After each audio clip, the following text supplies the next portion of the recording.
The views and opinions of the hosts and guests are their own and do not necessarily reflect the views of the management and staff of Guardian Radio.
Good morning this morning and welcome back to Guardian Radio 96.9 FM, your station for fresh news, smart talk all day. It is Monday the 27th of July 2026 and you are on the clock with Erin, Greene. We got lots to talk about this morning. PMH, brand new accident and emergency, experienced flooding during a little downpour yesterday. We have a number of articles related to the hospital, PMH flooding, concerns regarding leadership, staff morale, and operations at PMH PHA. There's a letter circulating. It has been signed by concerned members of staff at PMH. Also, health concerns rise as nurses demand action on mold in Rand Memorial Hospital trailers, along with an Eyewitness News PMH flooding headline. Also, fire in... Let's get the show started. First of all, we have big news. Big, huge news. It's so huge that I'm disappointed that it's not on the front page of today's papers. Because I imagine if it were a man, if it were Buddy, if it were DeAndre Ayton, if it were Kai Jones, if it were VJ Edgecombe, right? If it was Thompson, we would have had front page coverage. But it's just Jonquil. It's not just a woman. It's the type of woman we ain't sure if she's a woman. But Jonquil Jones is a champion, right? She's had a historic, a world achievement. Nobody else,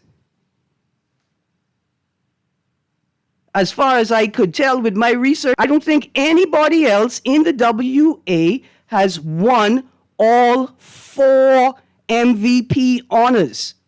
Jonquil Jones, this weekend, was awarded the 2020 WNBA All-Star honors, right, after a dominant performance in Chicago. She recorded a game-high 22 points, 13 rebounds, leading her team to 129 to 122 victory, right, in the league's annual All-Star game.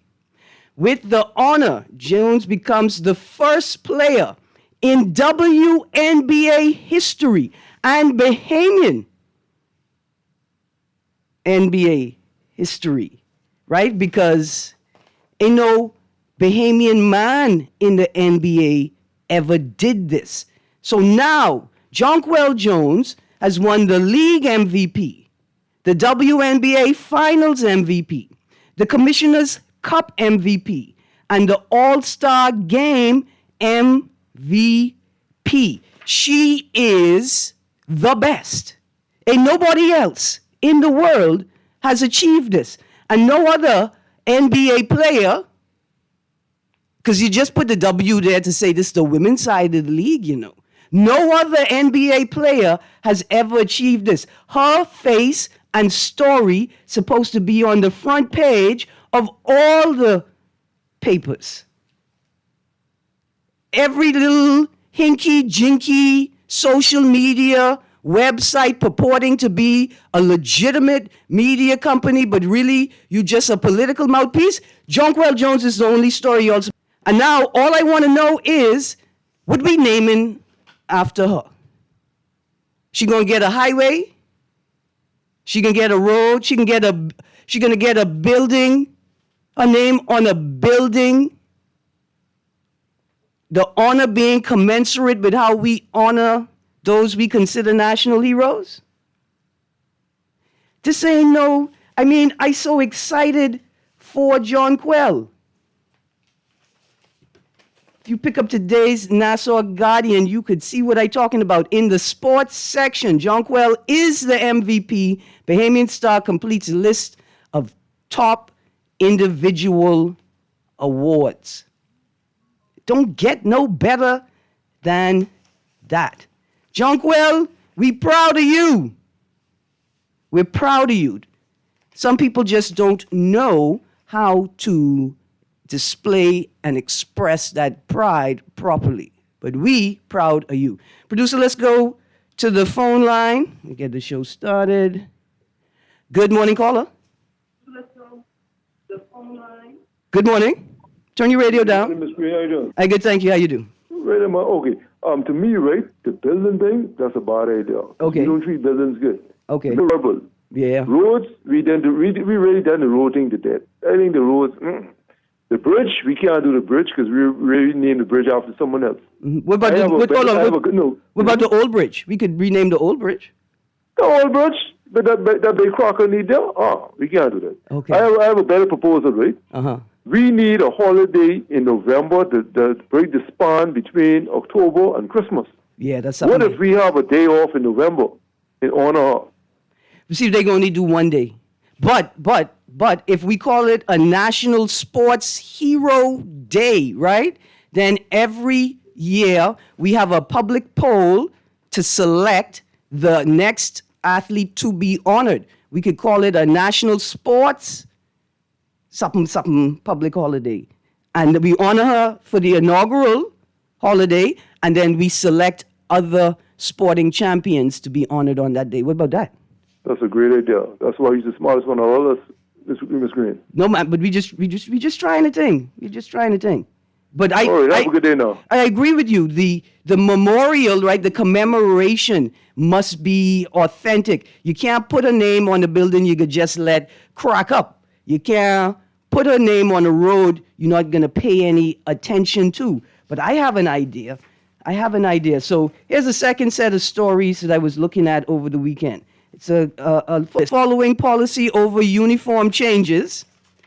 Ministry announces $50 increase in uniform assistance.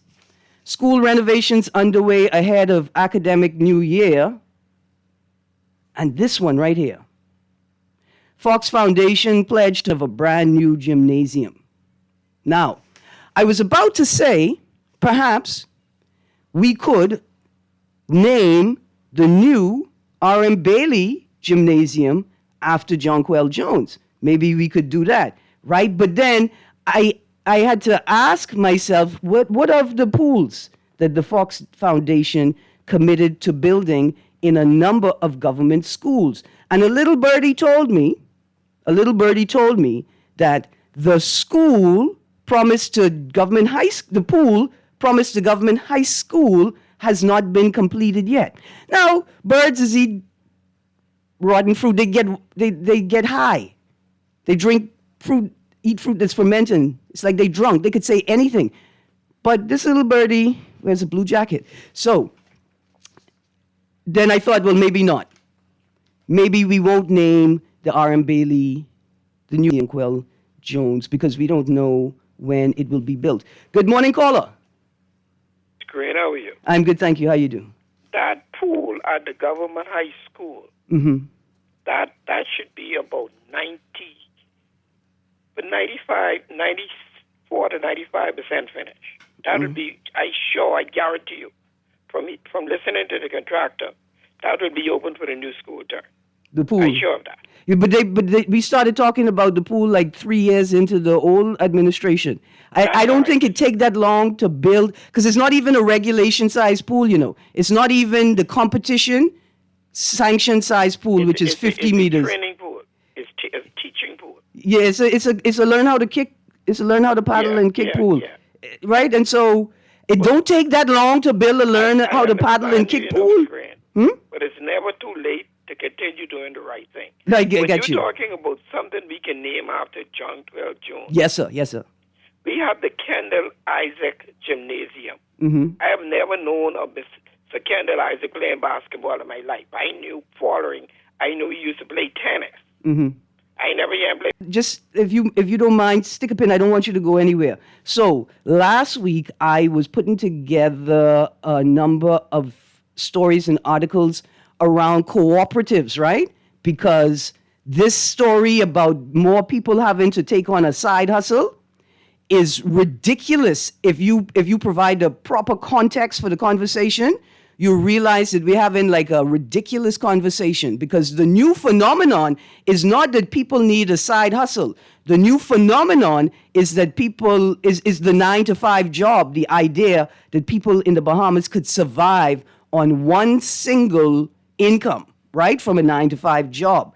In doing the research, right, what I read was that one of the first cooperative buildings, right, one of the first buildings constructed by a cooperative or the cooperative league was named the Kendall G. Isaacs building in that area. And so I think that's why we see the continuation of his name, I think, right? It has to do with his contributions to the labor movement in the cooperative space. But Greene, that is a sporting building with his name is on. Now, we have a lot of cooperative buildings around here we get to put his name on. They should have built a different building to put his name on it. That's what I'm saying. But they take the building with his name on it and expand it. Well, but expand the gym. The space, right? Like the space. What I'm saying is that his name was already on a building in that space, and so perhaps they could leave his name on that building. I listen. I don't make the decisions, you know. I feel in I'm you. just saying. Yeah, I feel in you. I could have feel better with that gym being naming the Michael Sweetbell Thompson gym. Or even if you wanted to go further than that, it's a Sterling Quant gym. Somebody who played basketball. So let's do this two ways, right? We inviting any sports historian or community historian, if they know, to share with us what was Kendall G.L. Isaacs's relationship or connection to sports, and if there's a specific. I used to play tennis at one time. All right. So maybe they took the tennis building and turned it into the basketball gym. No, the tennis gym, the tennis thing is in the back. They got to name that after him. But the Betty Carey thing is named after a woman who swam. It could be because he was named after Thomas A. Robinson, a track and field. Was he a minister of sports? Who is that? Isaacs. No, I don't think so. Okay. I don't think so. But But, let's hear some. I know one or two other people going to call in and figure why they named the gym after him. But I don't see why a basketball. We have enough basketball legends. You say you're going to name that after Moon Markley? Moon Markley? I mean, people who did something in basketball. He used to dunk on people? No, but he coached a lot of good teams. His daughter, I got you. I think now is one of the coaches in the NBA? Okay. So hold on. Are we talking about Yo? Coach Yo? Yes. Okay, she's in the NCAA. Oh, well, something like that. She's doing spectacular. No, she's in the NCAA. Yeah. Thank you. I got to listen, and one or two people can say why they named the gym after him. So I'll wait to hear. Yeah, man. Thank you. Good. Thank you for that. And I must admit, I am not on the top of that sports history. Let's go to the next caller. Good morning, caller.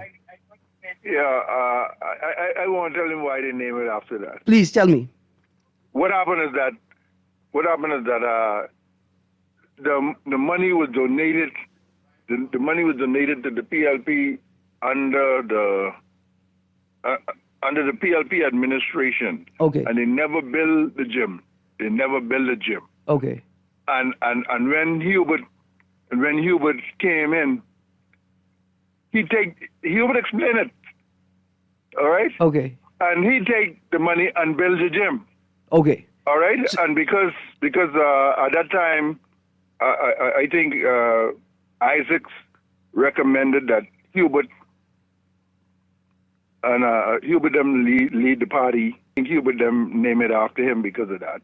I got you. That he was a national hero. Okay. And a sportsman. I got you. Okay. Okay. We can note that one down. Yeah, but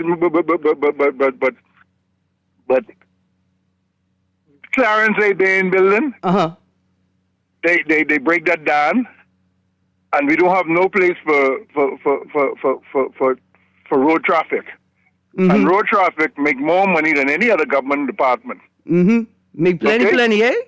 Yeah, and so I don't see no reason for Dr. Minnis to be breaking that down. Well, listen, and Rodney Bain building, mm-hmm. they break that down.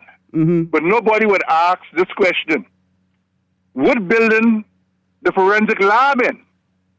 And you'll find that the forensic lab today is situated in a prison. In police headquarters. Okay. And I know that the former national security minister mm-hmm. said that the police force is going to get a new lab. Mm-hmm. And I'm waiting to see that. I'm dying to see the new lab. I think is the new lab supposed to be in the new court complex that's going to be in town?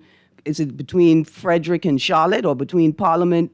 No, they ain't taking down the library. Between Parliament and I am Charlotte. waiting to see that because it was supposed to be done since James Carey was in charge of the lab. I got you.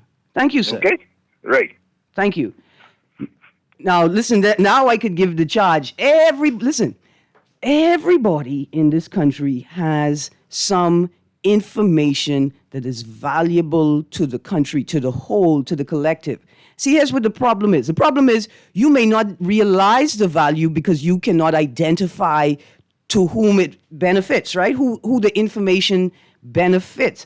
But you don't wait to see who will receive it to give it. Right? In the coming days, we're going to have a conversation about the value of information and the power of effective, coherent, and secure communication network strategy. Culture. Here's a text line. The man played sports. You can play many sports in there, not just basketball. Thank you, texter. So it's not a basketball stadium. It's a gymnasium where we're all in there too, right? Let's go to the phone line. Good morning, caller. Morning, Miss Greene. How you doing this morning? Good, thank you. How you do? I'm all right. I'm just tuning in. I just heard the last caller talking about the lab, right? And a quick question came to my mind. Mm-hmm. I want to know, is this new lab going to be fully government run and government owned, or is it going to be some PPP or is it going to be some subsidiary Or outsourced some to a lab private that exists entity? somewhere else? That's a good question. Yeah, that's what I want to know. I want to know what because like I had mentioned earlier before on another show, I'm still concerned. I want to understand why is it that the health minister said that we will, in spite of us getting this lab, right, we will still always be using labs from the states. You know what I mean? I want a comprehensive lab where we can fully depend on ourselves and don't have to be, because what's the sense of getting a lab if you're still going to keep the old practices in place? Is it contractual agreements? I just want the health minister to clarify that, so someone can ask him that. Right. But Okay. I want to know: is the lab going to be fully government owned, some subsidiary of some lab somewhere else, or some PPP? You know what I mean? I want to know that. Thank you, Ms. Greene, for your time. Absolutely. That ties into the conversation about the power of information, of coherent information systems, right? Because, oh man, these are some great questions. First of all, who will own the data? Who will own the information process through the lab, right? If we're doing DNA tests, do you have a lab here? Are we going to have a lab here where we have like first touch, we prepare the evidence, and then we send it off for analysis, and then they send us back the evidence and some data, and then we continue the analysis of the data that they sent back to us? Do we get who owns the materials? Who owns the information after testing? These are some great questions, sir. Let's go to the phone line before we go back to the text line. Good morning, caller. Good morning, Madam Erin Greene. Grammy boy, back in action. How you do? Sound good. Well, thanks to the United States of America for a little stint. I was there. But what I really called for today, it's amazing, Ms. Greene, and the population of the country. When Grammy Boy and Sister Pearl was telling the officials about Princess Margaret and his woes, what they did was they made us out to be the villains.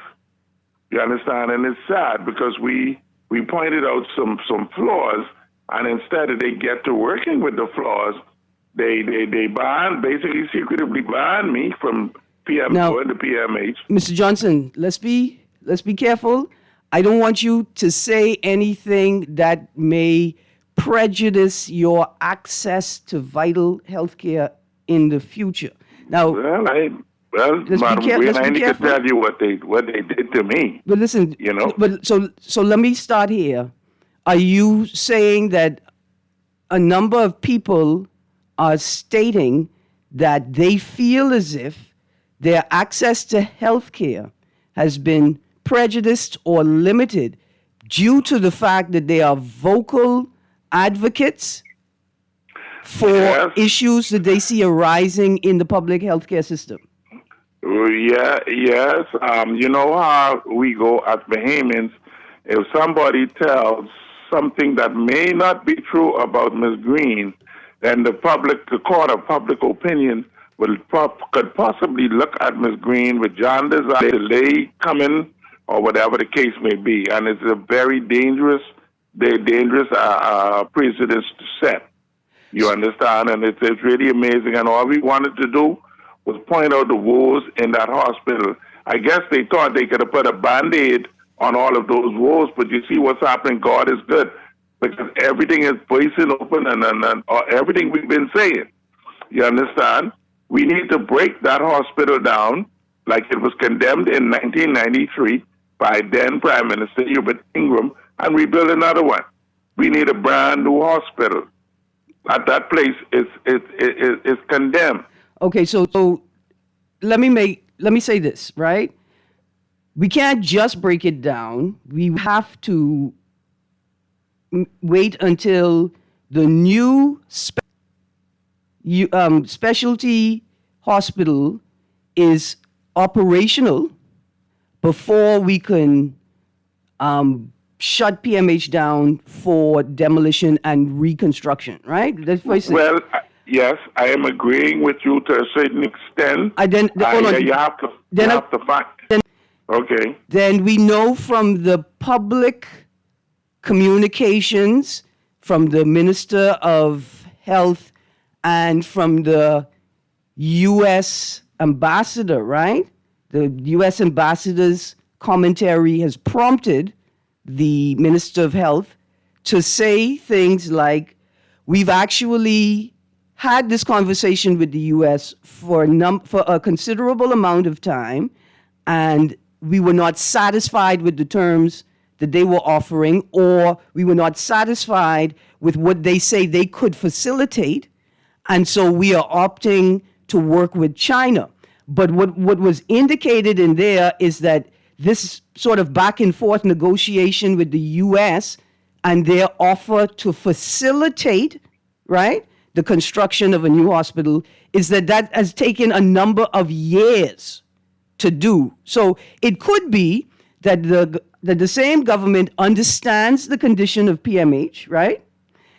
Understands the condition, has been working towards a solution, but they were severely frustrated by a dynamic that, if not handled properly, could be detrimental to the Bahamian people as a whole. Well, I don't know when they can get started, Ms. Greene, because this is their second time, especially the minister, second time around. The first term, persons like myself and especially Grammy Boy was extremely vocal about the woes and the leakages and you name it. I ain't sure I want to wait on the new one. We need a new general hospital because I ain't planning on getting pregnant no time soon to go to the new one. You know what I mean? I don't know. And I don't know if I could turn a child again. You understand? So I don't know how feasible that one will be for people like me. You know what I mean? But we need a brand new hospital. I hear you. Just listen, let me ask you a quick question before you go. I see I have another caller on the line. The individuals who signed on to this letter, have they identified themselves in any form? Just not on the letter? Well, you mean which letter you're talking about? This one I saw concerns regarding leadership, staff morale, and operations at PMH PHA. Oh, that is all I got. They signed it because I got it from a staff. I can't say who. I got you. No problem. I got it. Yeah. So I want to thank you. Thank you very much for that. The only thing I would say is that they need to organize. Like in this letter, there are indications of dissatisfaction with senior management. There's dissatisfaction with the nursing leadership, right?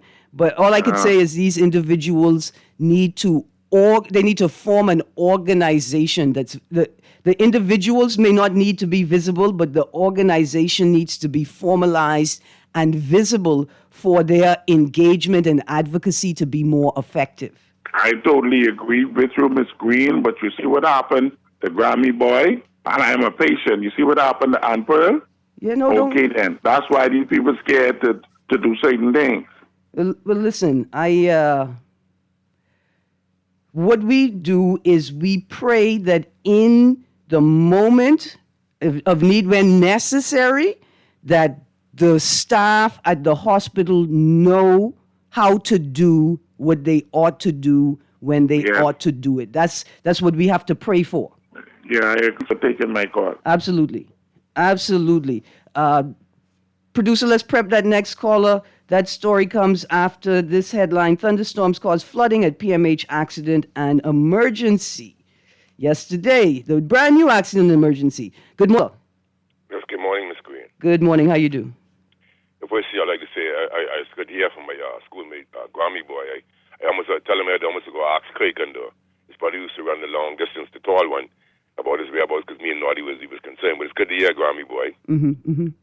But they saw the video, the footage on TikTok about the flooding, but they saying it. But I was trying to figure out if it didn't come from the roof. Where did it come from? Well, just stick a pin. So the PHA yesterday evening, PHA said that the flooding was caused by heavy rainfall, not a leaking roof. And I think they were responding to a voice note. I heard one voice note. There may have been multiple, but an individual was indicating that it wasn't just water coming up from the ground, but it was also leaking. So the PHA yesterday, there's an eyewitness news statement indicating there was no leaking in the building, that all flooding was due to water access from the ground. Wow, this is probably a drainage problem, but Well, no, Princess I think Margaret it looked like through the elevated, doors. so It looked like it came through the front door. yeah, but stagnant water and that type of water is very pathogenic. It has a lot of germs in it. So You got to get it out. I just thought, it was kind of. I thought it would be uncomfortable for the people who were there, but I just wanted to comment on the lab capacity, et cetera, et cetera. I don't know what their capacities are, but Ben Rostad called some time ago. He was talking about these public-private partnerships in which certain medical armamentarium tools, equipments that needed, they don't have them in the hospital because other people make money from the hospital not having things like MRI and the likes, whatever, et cetera, right? Mm-hmm. So it's a conflict of interest, but I'd like to say this, right, as it relates to what Grammy Boy was saying, right? I was a superstar in surgery. I've had about 7 surgeries throughout my life. Mm-hmm. But about one time I had a surgery and I was there and they would put the intravenous in my on top of the right hand or in the vein sometime. And so what happens is one night the nurse said she couldn't find whatever, right? Mm-hmm. So I had got about 3 of them in one hand, and then subsequently as I came out of the hospital, I have this like cyst in one of my my right bicep. It's actually visible. If you look at me, you can see it eating. And then there's a bot surgery, but you don't have no recourse. It's like you're ignorant, and nobody does anything wrong. Miss Erin Greene, I do upholstery. You think I don't make mistakes when I use my answer? I see the same thing with doctors. The hardiness must stop.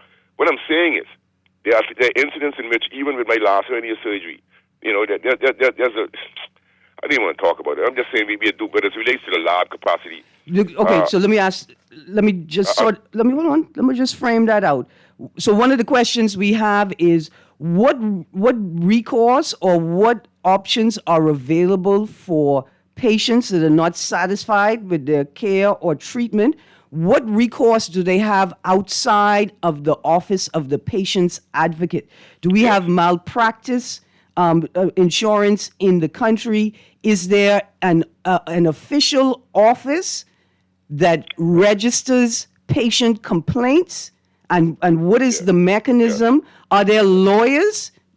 Hold on, let me finish. Have any lawyers identified themselves as willing to, or that they have a practice of advocating for patients dissatisfied? Yeah, the problem is when I went to see a doctor, subsequently I showed her the doctor initially told me I had a serious blood clot, but I've seen a little protuberance in that area, right? The first surgery I had one on the right and one on the left because I'm very active.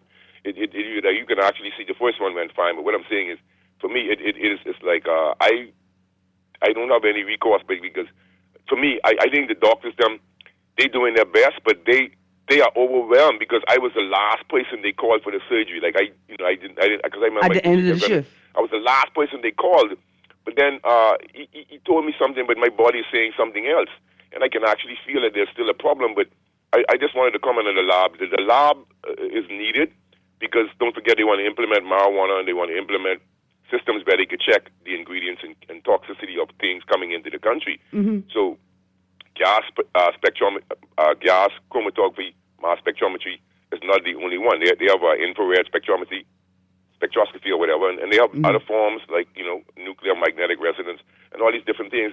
So I just want to know if they have these things in place to make people safer, and why are these things so impossible? People deserve. I don't know what we deserve. We deserve this. We get the governments we deserve, just like God, you get the government you deserve. The question for me is, what's the capacity of the lab? Will our national lab be commensurate with a U.S. federal lab, right? Like a national lab, or will it only be commensurate with a state or a city lab? Will it be commensurate with a lab in Miami or a lab in New York, or will it be commensurate with a lab in Mississippi or in Tennessee? Let's go to the phone line, and then we're going to go to the text line. Good morning, caller. Hey, good morning, Erin Greene. Good morning. How you do? Not bad. How you doing? All right. Hey, Erin. Mm-hmm. This an open line or what? Could I come late? Technically, no. It's not an open line. Right now, we're talking about. About the hospital? Yeah. Okay. Well, Tell me what you want to talk about that accident on Blue Hill Road. man, I don't want to talk, but I don't want to talk, but no, I don't want to talk, but the telephone number of the Treasury Department. It ain't waking A. And none waking A. None. I mean, you calling the? I hope somebody in the Treasury Department is listening. 6 lines, right? Mm-hmm. And you can't get through to none of them.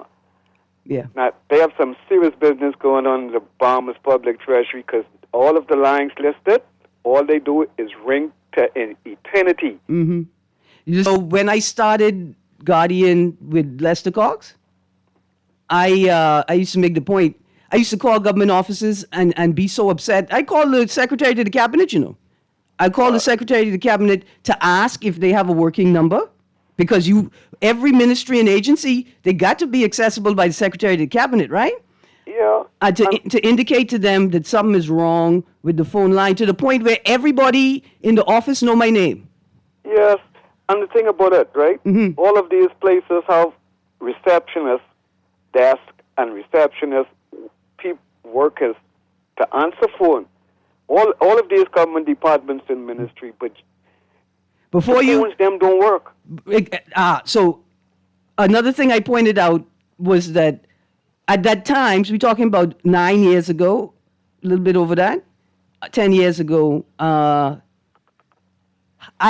wagered that at least half of the voicemail systems, the phone system, right? That half of the voicemail systems had never been initialized.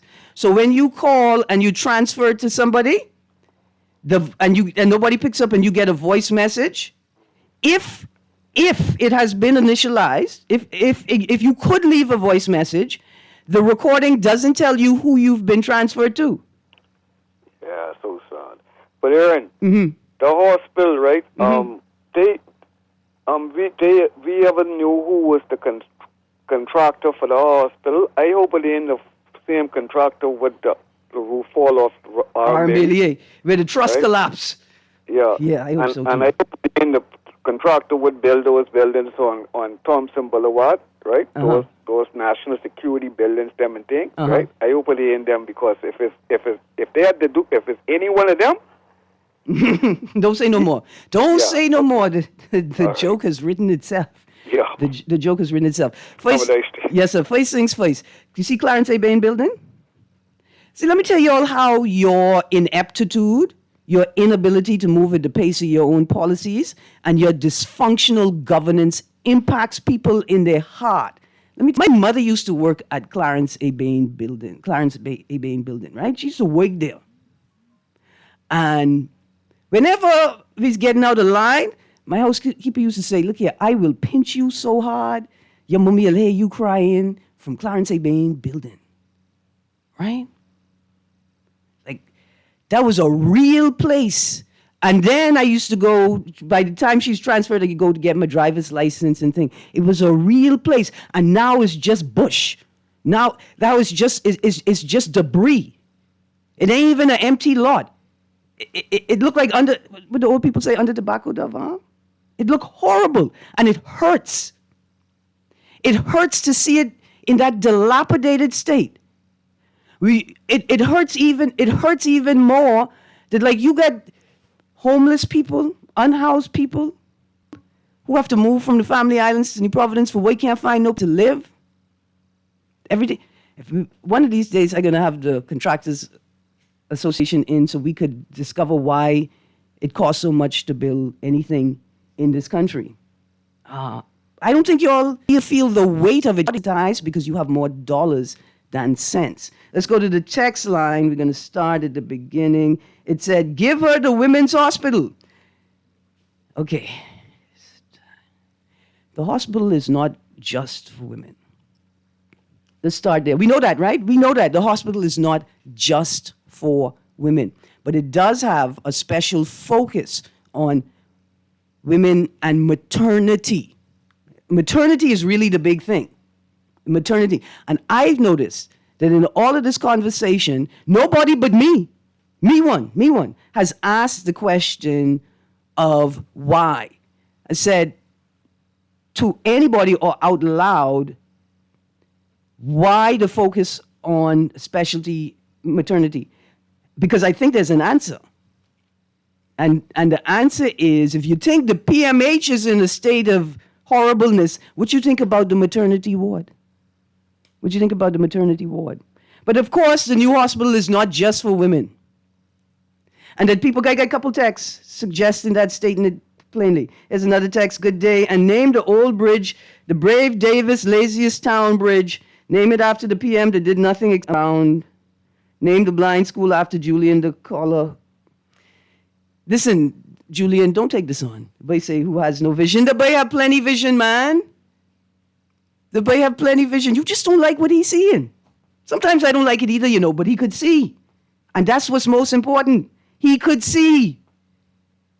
Another text, they need to name a street in Freeport for her. They could do both. Did you realize we could do both? We could do both. But if you name anything after VJ, Buddy, Aiden, Kai, Gordon, Thompson, Clay, if you name anything after them, before you name something after Junkwell, somebody could. Next text. After that, then where will the men go to the hospital because the new one is only women and children? I understand. No! Please stop understanding what political trolls are telling you. Only a political troll could have told you that. The hospital is not just for women. There's a specialty focus on women and maternity. Good morning, Erin. Was that GNNN that called your show just now? I've been asking for him for months because I haven't heard him. Yes, that was Granny Boy. That was GNN. Another text. The new hospital should be named the Princess Margaret Hospital. The new laboratory should also be located there. And they didn't continue the text. Ms. Greene, they just want to talk about flooding in A&E, but the ambulance base on University Boulevard been flooding and full of mold from last year, and they are forced to work in these conditions. You all thought their only problem was no ambulance? You need to see EMS working conditions.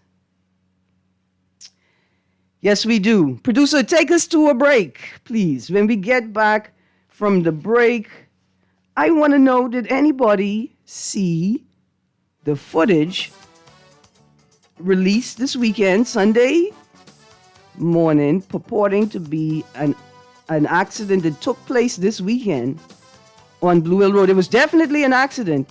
I just don't have a timestamp, and I expected to see that story in today's paper, but I don't. So after the break, we're going to ask the question, is that an old video? Or is the Royal Bahamas Police Force not posting traffic stories? After the break, you guys stay tuned. We'll be right back.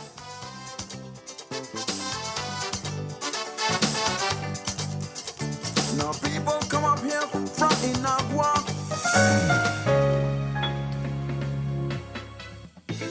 Running low on summer funds? Squeeze every drop of fun out of your summer with Fidelity Personal Loan. From backyard upgrades to family getaways, Fidelity is here to help. Call 356-7764 today. Fidelity, we're good for you. No budget for a vacation this summer? No worries. We got you. Guardian Radio 96.9 will fly you and a guest to South Florida a lifetime. Our sweet summer escape gets you round-trip tickets on Bahamas Air. $1,000 spending cash, thanks to Percy's Island Games. Brand new luggage from Brass and Leather. 4 days and 3 nights at the beautiful Holiday Inn Express Plantation. Free car rental from Hertz, too. All you need is your passport. We got you covered. Enter now for the Guardian Radio 96.9 escape. Fill out the form in today's Nassau Guardian and follow us on all social media platforms. Remember, you must be 18 or older to enter. Entry deadline August 12th, drawing August 14th. Taxes not included and certain restrictions apply. New school year, new gear. From uniforms to laptops, a Fidelity Personal Loan can help you check every item off of your kid's school list. Jump into back-to-school season with ease. Apply for a Fidelity Personal Loan today. Call 356-7764. Fidelity, We're good for you. Hey kids, are you ready? It's back! The Jeff Rogers Summer Basketball Camp. July 27th to 31st at the Kendall Isaacs Gym, 2 to 5 p.m. daily, and August 3rd to 8th, 8 a.m. to 2 p.m. for boys and girls from 5 to 18. Come enjoy the thrills of the big game alongside NBA legends and current superstars Michael Sweetbells Thompson, Michael Jr., Clay Thompson, Buddy Hield, Muggsy Bogues, and many others. Registration forms available now at the Seventh-day Adventist offices on Tony Williams Darling Highway. The Jeff Rogers Summer Basketball Camp. No budget for a vacation this summer? No worries. We got you. Guardian Florida for a vacation of a lifetime. Our sweet summer escape gets you round-trip tickets on Bahamas Air. $1,000 spending cash, thanks to Percy's Island Games. Brand new luggage from Brass and Leather. 4 days and 3 nights at the beautiful Holiday Inn Express Plantation. Free car rental from Hertz, too. All you need is your passport. We got you covered.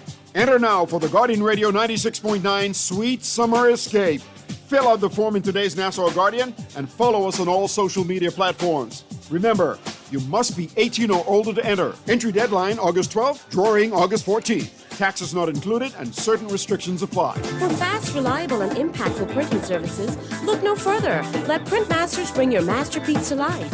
We stand by our quality products that is second to none. Our affordable pricing and friendly, efficient staff makes Printmasters the ultimate choice for all your printing needs. We can deliver any type of printing services, from banners to booklets to business cards. You name it, we can print it. Let Printmasters bring your masterpiece to life. Located in the Nassau Guardian Building, telephone 302-2361. Can you see me? I might be bruised, frequently absent, depressed, and even distracted. Can you see me? I might be branded with sexualized and controlled by a person that is older than me. Can you see me? I might always have a bodyguard, fearful, and never have access to my identification card. Can you see me? I might always sound scripted or rehearsed, and I wrote this verse so that you would be able to see me. If you think someone is a victim of trafficking in persons, call police emergency contact at 919 or Crime Stoppers at 328-8477. This message is being brought to you by the Ministry of National Security.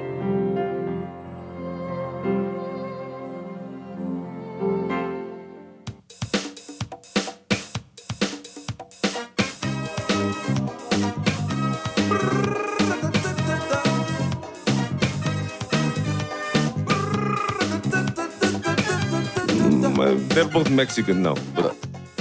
Good morning. Good morning. Welcome back to On the Clock with Erin, Greene. Where my producer be finding some remixes and some covers though. The guitar riff. That's Fred Ferguson. That's sweet. They can play that one more this week. Okay, so let's get the show started. There's a text. Yes, the accident on Sunday was real. The evidence of it on Blue Hill Road between Ponciana and Bahama Avenue. So this weekend I saw footage of an accident, and I haven't seen anything of it outside of social media. Now, the reason why it's of interest to me, first of all, it's traffic. Second of all, it was an extremely bad traffic accident in the face of the government's new traffic campaign. Is it one life too many, or many lives too much? Or anyway, whatever it is, it's not real. It's just PR. And how do I know this? Because once again, all over the island, you can observe police checkpoints, right? Let's make this point. Roadblocks are illegal. That's why they call the roadblocks checkpoints, because checkpoints are not illegal. Good. Second of all, you have a checkpoint and you stopping people next to an intersection, but you are not ticketing people for turning left on red, which is against the law at that intersection. Yeah? On Dowsville Street. One block, you could see the police, some sort of exercise. One block down, the people running the stop signs. They running the stop signs like they training for the Olympics. Then you got the police on the segways going the wrong way, on Bay Street? Why am I, as a car, having to accommodate a police Segway moving in the wrong direction on Bay Street? And while you doing all of that, nobody is actually at the Bay Street and East Street light. All the people them doing all day is running the red light. And all the tourists doing all day is ignoring the traffic controls and obstructing traffic. So yeah, I want to be responsible and wait for a police report, a crime report, or an official story on this accident, right? Because the police was right on the scene. The police was right there. They know exactly what was happening. I don't. They knew exactly what was happening. It was horrible. It was a bad accident. There's another horrible accident that I have not seen written up anywhere. 2 women in a red sports coupe or sports car, rental plates, in Cable Beach, ran into one of those roundabouts. And this is very explicit what I'm about to say. It's very explicit. One of the women had such severe damage to her face, I did not think she survived the accident. There's no reporting of it anywhere. And if there is, it's hidden like a clue to Count Dracula's treasure or something. It makes no sense. It makes no sense. So whatever is happening, Mr. Lundy, Shanta Knowles, Commissioner of Police, Sharia King, Communications Officer, whatever's happening, it don't make any sense. And then all y'all gonna do is throw this foolishness in our face about we promoting safer roads. Create safer roads by enforcing traffic controls. Create safer roads by making the judges and the people who drive the black and white plates and the white and blue plates. Create safer roads by making police follow traffic controls and enforce them. Every day, East Hill Street is just hundreds and hundreds of dollars waiting to be collected in revenue every single day. And all y'all paying is lip service. It's not even jokey anymore. It's a mockery. It's embarrassing. Text says, the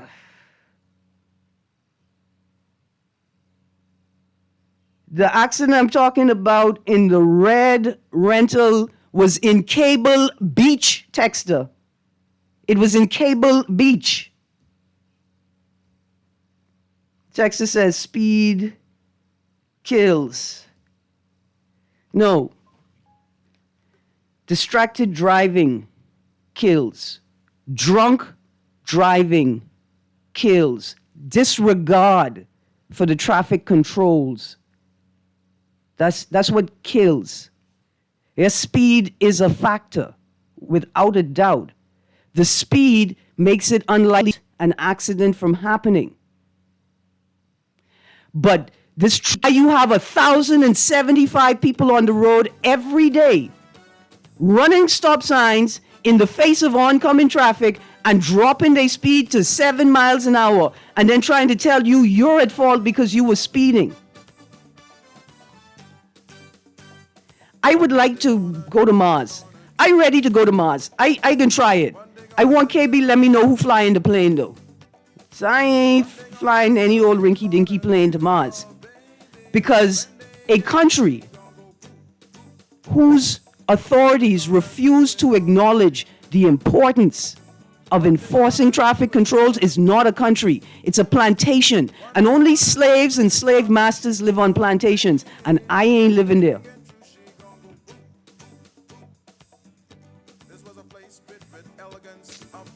Texter, don't tell me nothing, man. That accident happened. Anyway, Miss Greene, things are never done for our best interests. All is done in the interest of powers that be. That's the end of the text line. Thank you, producer. Thank you for your patience. You guys stay tuned. Guardian Radio AM with C.A. Nuri is up next. Oh, and just before we go, is 1540 AM back up yet? Things while the country burning. 1540 AM is down. Nobody gets to travel. No politician should be allowed to leave the country until it's back up. You guys have a great day. I gotta go home. Talk to some raccoons.